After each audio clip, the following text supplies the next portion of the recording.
Hello and welcome to the conference call. I am one of your co-hosts. My name is Chris Edwards, and I am here with my two other handsome-looking co-hosts, TJ and Rex. How You y'all see it, gentlemen doing today? handsome, as you see it. Lean Yeah. in, lean into it all the way. You see it.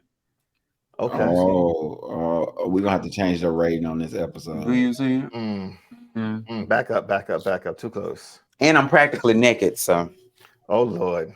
So Oh do we have to no. put an NC-17 rating on this? you Yeah. might have to try. Oh God. Just remember, don't stand up. You may. Or we might have to use that new pause feature for recording.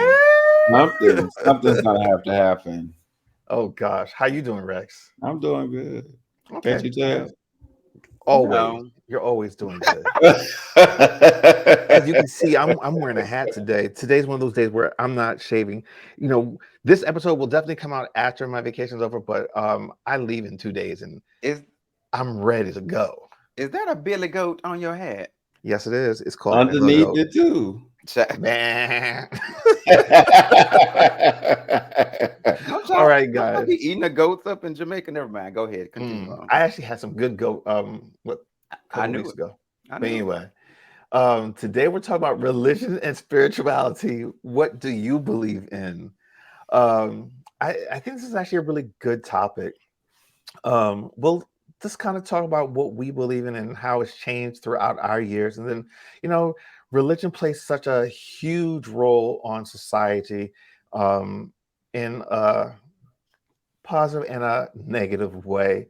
Mm. It spans all spectrums: politics, race, religion, creed, sexuality. I think we can kind of talk to that a little bit more in depth. Um, so let's just start it off. Are you guys religious or not, or are you spiritual? Who wants to I, start? I would say I'm spiritual. I wouldn't say that I was religious. I think religion is the thing that causes the trouble. I don't think spirituality is problematic because Okay. it's more. I don't know. I think of spirituality as being more like a personal thing, even if that spirituality is situated in like a larger belief system, right? But religious practices, I Mm, think, is where we start to see people become victim to other people's concept of how religion is supposed to be enacted. Mm. okay. What about you, TJ? Yeah, I too am more spiritual than religious. And it's funny, coincidentally, like that we're talking about this topic today because like a couple of weeks ago, I so I came home and there was this traveling pastor who just so happened I'm to be scared where this story is going. well, like I came home and there was this red SUV like parked right beside like my parking spot. And I was like, okay, that's weird. But I was like, maybe my neighbor has a guest or something. So I get out of my car and like as soon as I'm getting out, he and his deacon are like walking back to their car. They're in the red SUV. So they started talking to me about this is not going that way. Oh. It would have been kind of nice to go that way, but the Oh deacon was not God. happy. See, he's going to hell Um, already. I mean, listen, I'm just saying. So, anyways, Boo, G to the P, bitch. so they start talking to me, trying to, get me to come to their new church or whatever. And so we start talking about religion or whatever. And I say, well, I am actually more spiritual than religious. And so I actually had to define that to this pastor. But I find that Wait, how did you define it to him? What'd you I say? defi- I defined it to him as like less not I didn't say this verbatim, but like less churchy, less organized religion, more so of a personal practice. I'm more so into meditation and everything happening for a reason and manifestation and blah blah blah blah blah blah blah. So to answer the question, yeah, that's what I define as being more spiritual than religious. And so, yeah, we had kind of a back and forth. And of course, him being a pastor of a church, he's trying to, really get me to come to the church or whatever. And I'm just like, okay, yeah, I mean, he wasn't pushy, but he was doing what he came to do, basically. Right. Yeah. So yeah, To recruit for his So congregation. I guess you didn't invite them in. I did not. He didn't want Okay. to go to hell. I did not. I mean, I the pastor I might have invited him, but Let's move on. all Let's right. move on. So I would have to say, I'm more spiritual as I've gotten older. I grew up religious, and I grew up in a religious family, Caribbean background, as you guys already know. I grew up in the Episcopal Church. Attended church every Sunday, when I was younger. But I think this will kind of lead into the whole sexuality and religion um, here. But for me, it was so hard going to church and knowing that I felt um, different. Mhm.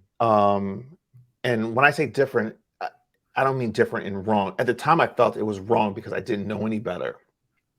Going to church and hearing people who are in a position of power, in a position where other people look up to them, and to hear them speak on individuals and groups of people and downgrade them, denigrate them, and damn them to hell, I always found it was a problem for me. Mhm. And it turned me off to church completely for a while. It's funny. I find church to be, and this is not all churches, and I want to preface that not all churches are like this, but a lot of them, especially when it comes to the Black community, um, they're one to criticize, critique, and the hypocrisy in the church is so overwhelming. They tell you that God is love, and that no man is supposed to judge another man. But yeah, so they're the first ones to pass judgment on you. Oh, and to tell you you're going to hell, and this and that, Mhm. and it just it gets my skin and my blood boiling when I even think about it. But I realized as I gotten older, I'm just more spiritual. I believe in a higher power. I believe in God. I believe in the words. But I always remember, man wrote the Bible. Okay, You talking so about you mean Jesus did write the Bible? so you have to take that with somewhat of a grain of salt. I mean, I thought Jesus wrote the Bible. and I'm probably going to get flack for that too. But so yeah, I believe, I think I kind of fall in those same lines as you guys, as far as like praying to a higher power, to my God. And here's the other thing too: everyone has different religions, but they say they're praying to their God, but it's all one thing. It really is. Okay, I'm glad you said that because as my beliefs and spirituality has evolved, have evolved, um, has evolved. I feel like Evolved or the devolved? Okay. evolved. I was just trying to make sure I heard you. He says I it with a do, straight face. I do, right. I do feel like the basic tenets of most religions is correct. You know what I mean? Like respect, love, don't kill nobody. You know what I mean? Like cool. But where I feel like where a lot of people get off track is the extra shit that humans layer on top of all of that. I grew up like Southern Baptist, Mississippi Baptist. Um, but not always. Like I specifically remember, I don't exactly know when the switch happened, but like grown as a child, we didn't go to church. My family did not go to church. And I remember it like this. It could be a little different, but I feel like I remember one day, like on a Christmas day, my mama woke up and was like, we finna start going to church. And we were just like, what? What do you mean? Why? Huh? And so from then on, like my mom became super involved in church and I would go with her. And so I became really involved in church too. I was a junior usher. I was in the choir. But after I know, but like after so long, I grew out of it. because it just felt. And I mean, I would go to vacation Bible school and everything, but I was never into it like I noticed everybody else was. Like everybody else was like, oh, so devout, and they you could tell that they were getting something out of it. And for me, it was just like I'm going because it's a nice thing to break up what I've been doing on a Sunday or vacation Bible school or whatever. Um, and I just started like noticing that this just wasn't resonating with me.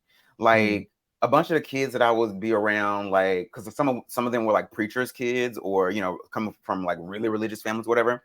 Like they would be kind of goody two shoes in front of the adults, but then outside of the adults, they would be totally different. And I'm like, Yeah. this something's off about this.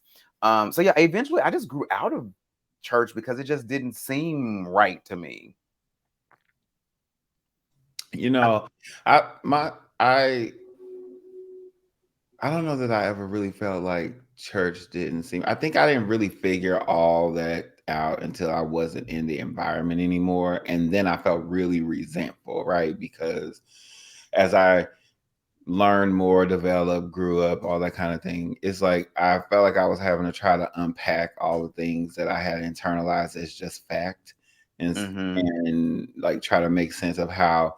Okay, so if this isn't just fact, if this is historical fiction, and if this is someone's interpretation of how, of best practices of how I should live my life, then why wasn't I involved in the decision making and all that sort of thing? And so I kind of, it made me have like this weird feeling towards my parents, because I was just like, you know, okay, so when you come out to people, right, and then they say this thing to you like, well, I always kind of suspected and blah blah blah. My thing is, if you have a suspicion and this, that, and the other, why would you continue to do things to traumatize your kid? Mm. From a religious perspective, even if you think you're doing what's best for them, like maybe inspect it, maybe think about it, or ask for advice or help, or talk to any type of professional. Like it almost becomes like it, I'm laughing because it makes me think about how Chris is talking about how his folks always tell him something's wrong with him to drink some tea. Like that's in in yeah. the in my family, it was like if anything was wrong with it, then you just needed to pray about it, and it would. Yeah. And I can't tell you how many unanswered prayers have been gone up on my own behalf. But it just, so the point I'm trying to make here is that like you have all these things that you live with that you assume are correct, then you grow up and you find out something different, and then you're left to reconcile those feelings of like, well, why didn't anybody try to help me? Like, why wasn't it like more welcoming? Like, why am I now having to understand me in ways that could have been so much easier? My life could have been so much better. I could have had a higher quality of life as a young person, and not learned all these weird coping mechanisms to manage trauma. Does that make sense? It does, but so here, let Yes. me play devil's advocate a little bit. And this is something I dealt with when it came to like my family.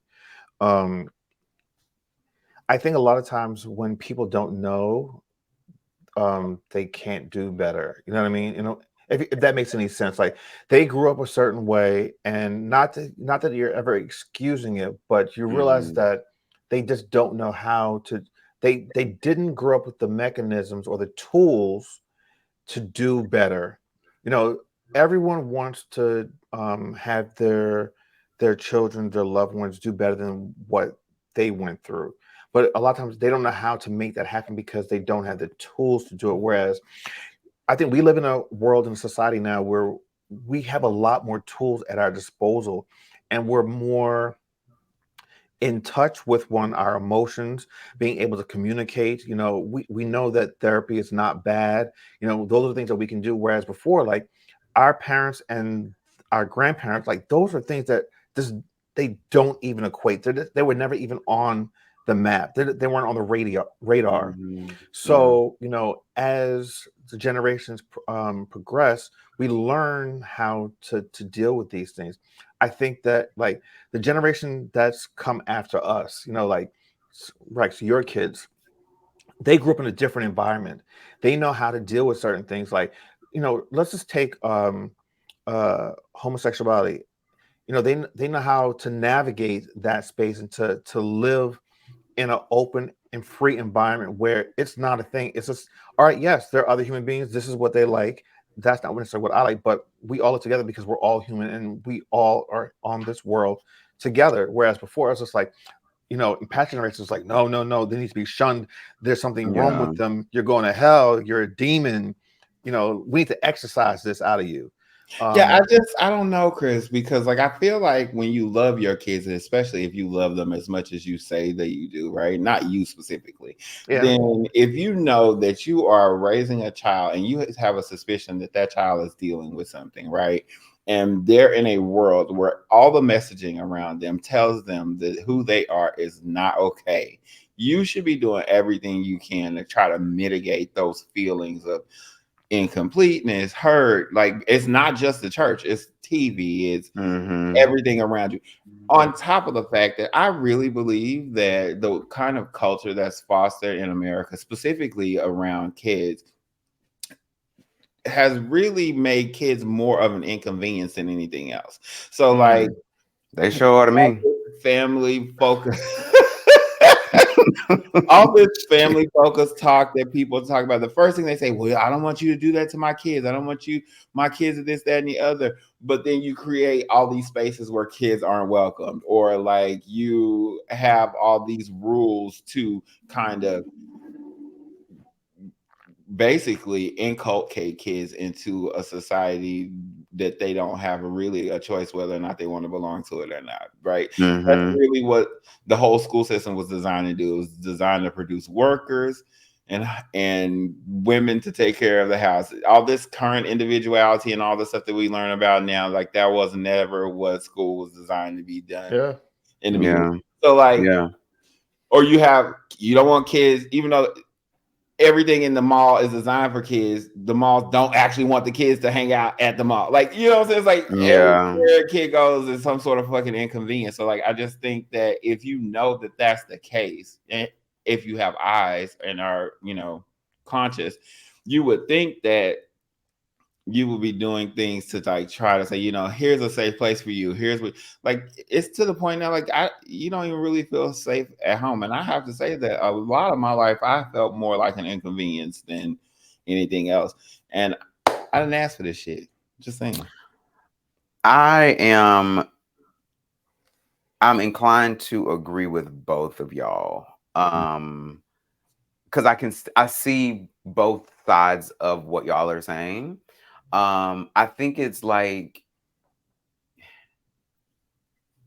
it's a combination of things. It's like, yes, your parents love you, but they're also not evolved emotionally to handle that type of thing because they have been indoctrinated so much throughout their life that if it doesn't fit within their limited worldview, they don't know how to handle it, and it is wrong. Yeah. And so, because that's the way I see it. That's the way I see it with my mom. Like, and especially growing up in the South, growing up in Mississippi, where the education has always been poor, always.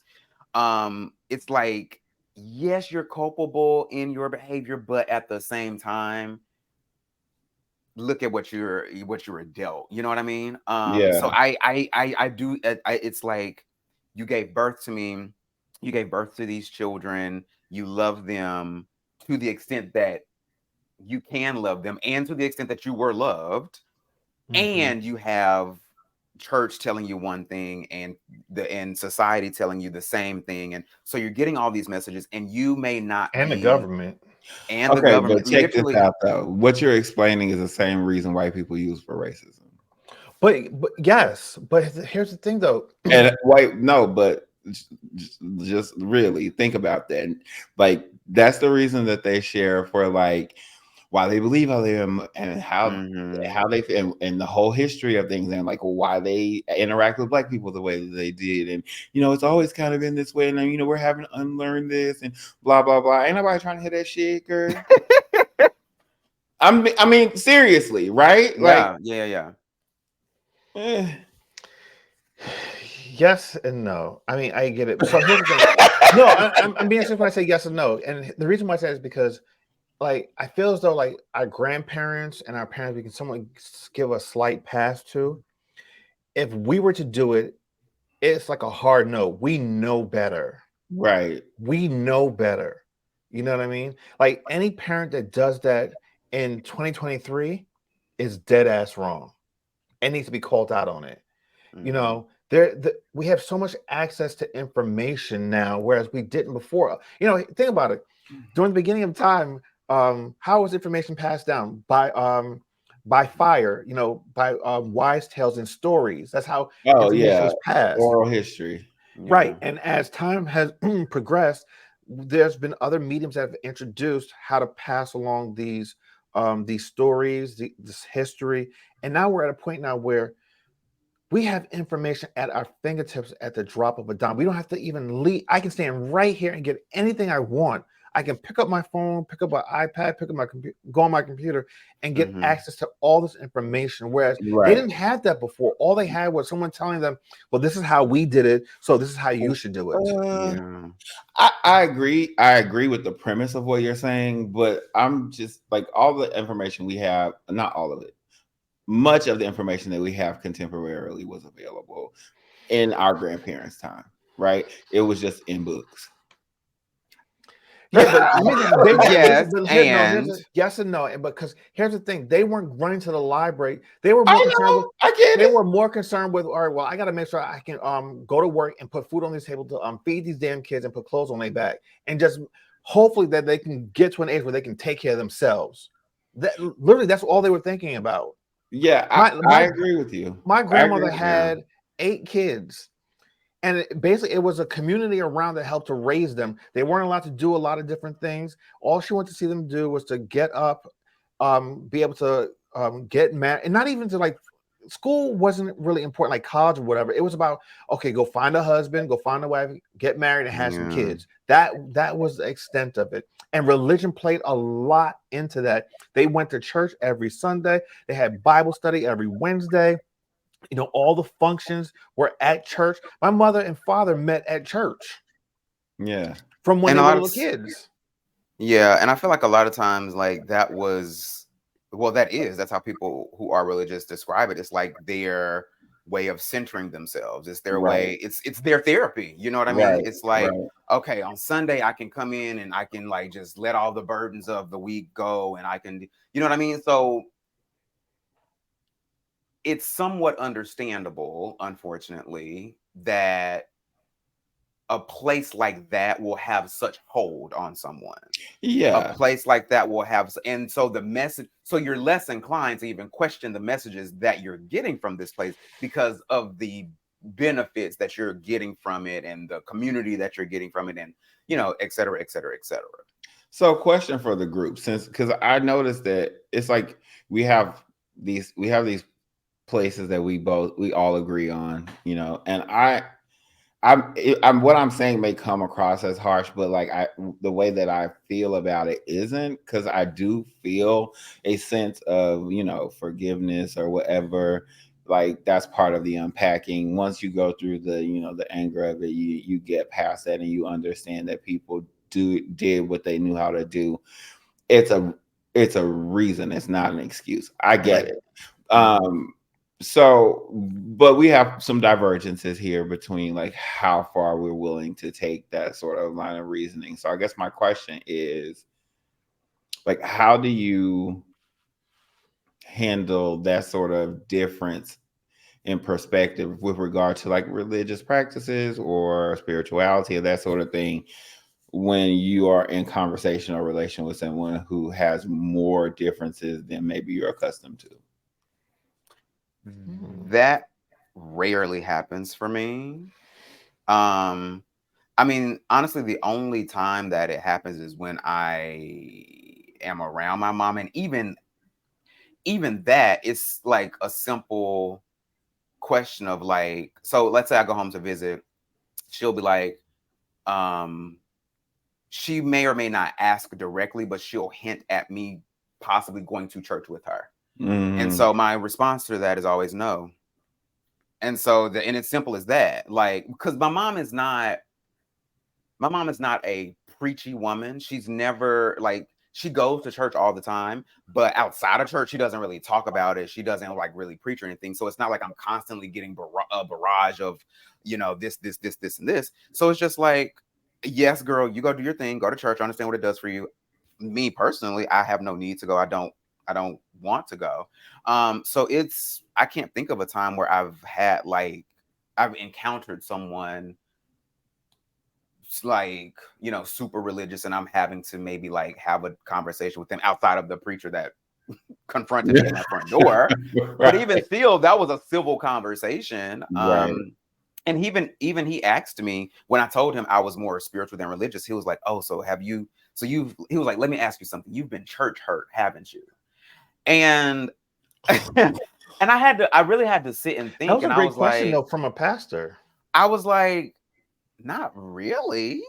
Because I can't think of a time where I specifically have been hurt by the church. I've heard other people's experiences of like y'all are talking about, going to church and fire and brimstone, and if you're gay, you're going to hell, blah, blah, blah, blah. But I can't remember a time where I was in church and I heard that myself from a pastor or the pastor of the church. So I'm like, no, I don't think I've been church hurt. I just feel like I've evolved past that. I've evolved past this, actually going to church every Sunday, and the organization, and donating money for tithes and offering, like all of that just doesn't resonate with me anymore. So I just feel like I grew out of that. So, and it's not that I think you are wrong, pastor, Christian person. I just feel like that doesn't serve me in the way I decide to live. Yeah, I get that. I would say for me, I don't have those. I've had those issues in the past but I don't do that anymore. When you get around certain people, you can kind of feel their energy, know where they're going just by listening to them. And when I see those type of people, I stay clear of them because Mm. I look at those, and I hate to sound like this, but like some of those people sound like fanatics to me, and I just Mm. don't want to engage. It makes no sense because it's not about winning an argument but it's about being able to have a civil conversation and for everyone's side to be heard. Sometimes with people like that, there's there you won't get that from them because Yeah. all they believe is their way is the only way, and they're Mm. stuck on you know here's the Bible, this is what it says, this is the word, and there's nothing else. There's no other interpretation besides the interpretation that I get from it. Right. You You know, know, yeah, sorry. no, yeah. I feel like I've gotten to a point in my life where like I would be willing to listen to someone speak if it's not like I'm trying to push this on you and you need to believe. Like I'm willing to sit down with someone and just to really like hear them talk about how they believe and like their thought process, Hmm. and even maybe find like some similarities, because again, I grew up Christian, and I feel like a lot of the things that I believe kind of are kind of based in the or rooted in the basic tenets. Tenants, For yes. for example, so like when I was a kid and I was going to church, I cannot tell you a single like message or sermon outside of one, a single message or sermon that I like remember or I feel was ingrained in me. The one that I do recall, which is the one that I actually like take with me now, is faith. And it's not even faith in God, it's simply just faith in that like everything will be fine. Mm. And it's just like, yeah, that makes perfect sense. Aside from that, I can't think of any other like sermon or lesson that was taught. And I was just like, you know what? I think that's the one thing that I probably should have gotten from church anyway, was that, cool, just have faith and everything will be fine and stop worrying so goddamn much. Yeah. So let me ask this because I think this is one of the questions we had was how has your beliefs changed over the years? I think it's a good question, but I'm going to kind of put a little bit of a twist on it because I've realized, and I think a lot of things have changed since COVID, but because of COVID, we look at religion somewhat differently in regards to like prior to COVID, most people who were very religious always went to church. What's going on here? What happened? I don't know. I think he just went to be full frame. Yeah, Chill. I'm fancy. Okay. Well, let's I don't see. like it. I don't know what. Whatever. Go Let's. ahead. There we go. There we go. Um, everyone went to church on Sunday. Like that was their thing. That was like um their therapy in a way. But since COVID, a lot of people like stayed away from church and then also did a reassessment of, do I really need to be in church to be spiritual? And I'm finding that a lot of people haven't returned to churches, not because they're less religious, but they've realized that I don't need to be in this space to have a connection with God or whatever you believe. You know, Facts. a lot of people were doing online services and they still continue to do online service, but then also realizing that it's just not about going to church on Sunday. If Yeah. I believe and I'm spiritual, I can be that every day of the week. It doesn't take for me to do this on Sunday. To be honest with you, church has become like when you really sit back and look at it, church has kind of become like a show, a Mhm. reality show where Yeah. people dress up and they want to Baby. see who's wearing what and oh look at sister, she's got the big hat on. Why Yeah. she dressed like that? Or oh, Mm-hmm. I heard she, she's talking to the pastor. I mean, it's become like this big show and dance that it doesn't need to be. Yeah. Religion should be a personal thing between you and your God, whatever your God is. I agree. Um, it's funny. First of all, you mentioned COVID. I feel like that is when my spirituality really started to evolve. That's when I got into meditation. That's when I got into yoga. Um, and prior to that, like, so I haven't been to church in ages, Mm. ages. So prior to COVID, like, I'm pretty sure I still like, not that I don't believe in God anymore. It's just that I think I had a different way of believing prior to COVID. And so when I got into meditation and stuff, I was like, I don't know if the way I believe in that being is the same. And as the years go by, it continues to evolve. Right. Um, Funny enough, like a couple of weeks ago, I was at a game night and we were playing this like card game.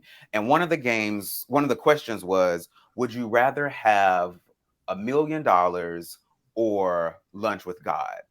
Mm. And I thought about it, and the answer that I came up with was I would rather have the $1 million because I have lunch with God every day. Like I literally meditate and talk to God every day. I have lunch with God every day. So I'll take the $1 million because I already have that relationship. And so like someone at the someone at the party had a different answer that didn't surprise me, but it was just like I guess. But I was just like, yeah, I feel like I have this connection with that being, that higher power, or whatever you want to call it. Like every single day, I'm connected every single day. So I don't need to have a lunch because I'm already having that. Yeah. Yeah. But I feel like Also, so how many would the people. because I feel like if somebody that was super like religious or devout answered that question in the affirmative that they would want to have lunch with God, it would have give me some questions about how much they actually delve into their own religious text because like the Bible basically says that you can't look at God. So I'm confused Oh, on how you would have lunch with him unless you were facing the opposite direction and you just knew he was there, girl. And how is that different than you meditating? So I would want you to run me them coins too. well, see, and then after the fact, I was like, I was thinking, I was like, I don't know, lunch with God sounds like I'm dead. I don't think I want that. Like, I don't know about that. If I having lunch with God, I'm gonna be up there with him, and that means I can't come back. So I don't know. But But do you want yeah, to come back? what well, that's the question. But yeah, the reason that I was kind of taken aback by someone choosing lunch with God was because like, well, how often do you talk to him? Because or them. Like, because I'm just like, shouldn't you like again? Shouldn't you also be having lunch with God every day? I don't know. I don't know. And see, this is why I have problems with these Trump supporters who are quote unquote devout Christians who are spewing all this hate. Like, isn't God love? And the fact that you can sit there and spew all this hate means that you do not know what God is. Right. You have no clue. At all. The ones that are what's the word I'm looking for? Damning you to hell for who you are, who you love, are the ones that you have to watch out for. They're the ones committing crimes, raping little kids, raping adults, murdering people, passing judgment on others. What do they say? Don't throw stones. And people who live in glass houses. Yeah, come on now. Yeah. And this is another reason why religion is always looked down upon, because like, how many times have you seen all these scandals in churches? I mean, think about it. All the wars that are fought in this world are based on religion. They're based on religion. I would say it was based on money, but okay. Well, that is and religion. Yeah. That I don't know if y'all have seen the movie Honk If You Love Jesus, but that's yes. It was horrible, by the way. It was something. Yeah, it was something. But yes. Yeah. And I mean, look at it. I mean, look at the controversy of all these mega churches. Like, you've got these pastors that have got this congregation that are paying for their $1 million homes, their expensive cars. And you know what? Here's the thing. I get that you should be compensated for work that you do, but you're not a doctor. Yeah. And you're living off of your flock's donations.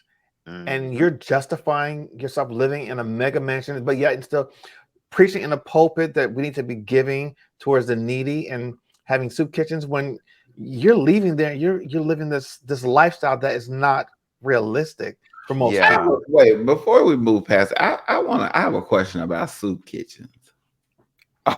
Oh God. Okay. Like, all right. I'm scared. Why soup? Well, like, I know that seems kind of like crazy, but like, why is that the thing that we want to? We give it to sick people, we give it to babies, we want to give it to the homeless people. But like, if I was homeless and hungry, like living on the street, unhoused, however you want to phrase it, like I would want something more substantial. Like what, a steak? Not even a sandwich. I take a sandwich. Like, I don't know, because I don't know. It comes from back in the day, like when there was nothing else, you could always find, like, you can scavenge for like potatoes and carrots and, you know, just broth and chicken. I mean, it's a simple meal that everyone can find comedy in. You know? Yeah, that makes sense. I mean, soup is easy, but I mean, I have not been into a soup kitchen in a very, very, very, very, very long time, but I would hazard to guess that they don't just serve soup. They don't. It's just the name. And I think it's just a name that is from the olden days that is just carried through. Yeah. Yeah, so don't take it literally. Yeah. I think that's a nice question for our viewers. Do they serve more than soup at soup kitchens? But I feel like you should go and find out. I was about to say, I think you need to go to. I think you should go. I think when I come to BFE Tennessee, then you could take me and we can find out together. Well, that's fine because there is one close by. Let's go. Let's go and serve more than soup. Oh, we got serve, bitch. I thought we was having lunch. We're going to serve. We're going to do community service. Oh, okay. But yeah, no. Next question, Jesus. Is this show over? Is my question, bitch. It might be. Oh, Chris, is it? I think so. We pretty much hit all the topics. You know, what I want to do is I want to hear from. Oh God, she didn't cut me off. I want to hear from you guys what you guys think about spirituality and religion, how it's changed over time, and if you're religious or not. So definitely go into our comment section, leave us a comment below. We'll try to get back to you. In the meantime, hit the like button, subscribe, and then also hit the notification button because we drop episodes every Thursday at noon. I'm about to head out for vacation, so I'll see you guys in about another week and a half. But when you see this, we'll see you next week. Have a good one, everybody. Deuces. Bye. Bye.